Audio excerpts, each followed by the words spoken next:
Here we have verse 61 of the 6th chapter of the Gospel of John. We reach the end of the so-called bread of life discourse in which Jesus has said increasingly difficult things to hear, speaking of eating his flesh, drinking his blood, of course, and even being more extravagant, indicating that he is the bread of life that's come down from heaven, that hidden manna that they had been anticipating is actually embodied in Christ himself, and thus he has to be eaten.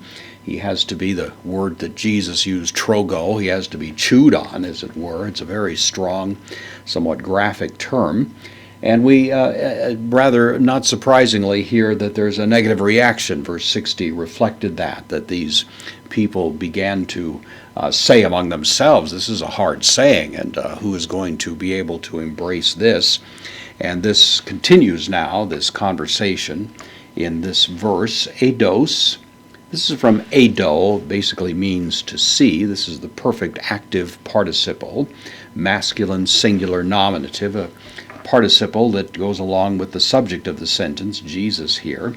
So Jesus having seen, and usually it's used more in a metaphorical sense, having understood or having come to understand, the postpositive, but Jesus having come to see or understand in heauto, the reflexive pronoun dative case, in the preposition takes the dative, so in himself is the idea. Hoti can mean either that or because. Context determines. Here it means that. Jesus having seen in himself that gongudzousen. This is from gongudzo. It's a word we saw earlier. It means to complain. It usually is translated something like murmuring. It's not necessarily outright vociferous complaining, but more kind of that talking quietly, but clearly manifesting a negative attitude in the comments that are being made. So Jesus seeing in himself this murmuring, this complaining going on, peri, preposition, takes the genitive here, means about or around.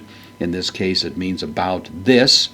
The this is the demonstrative pronoun referring back to those things that have been said. So Jesus sees that they're murmuring about this that he said, and then hoi mathetai, those are the ones who have been murmuring about it. So Jesus, having seen the participle, that these disciples, now a separate subject, which is the subject of this verb, gongudzousen, concerning this, autou, his disciples, apen, he said.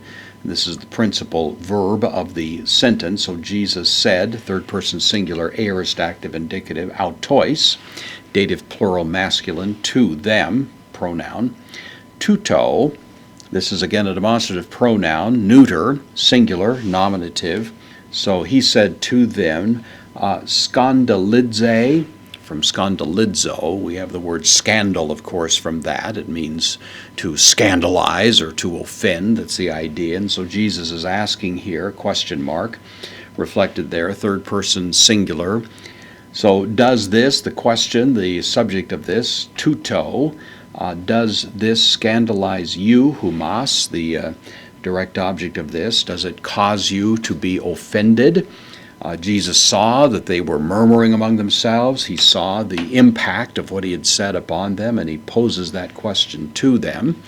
And apparently he's posing this question not so much to the larger group, but to his more immediate group of disciples, who also apparently at this point were grumbling a little bit among themselves, indicating that this was a hard saying and they weren't quite sure what to make of it.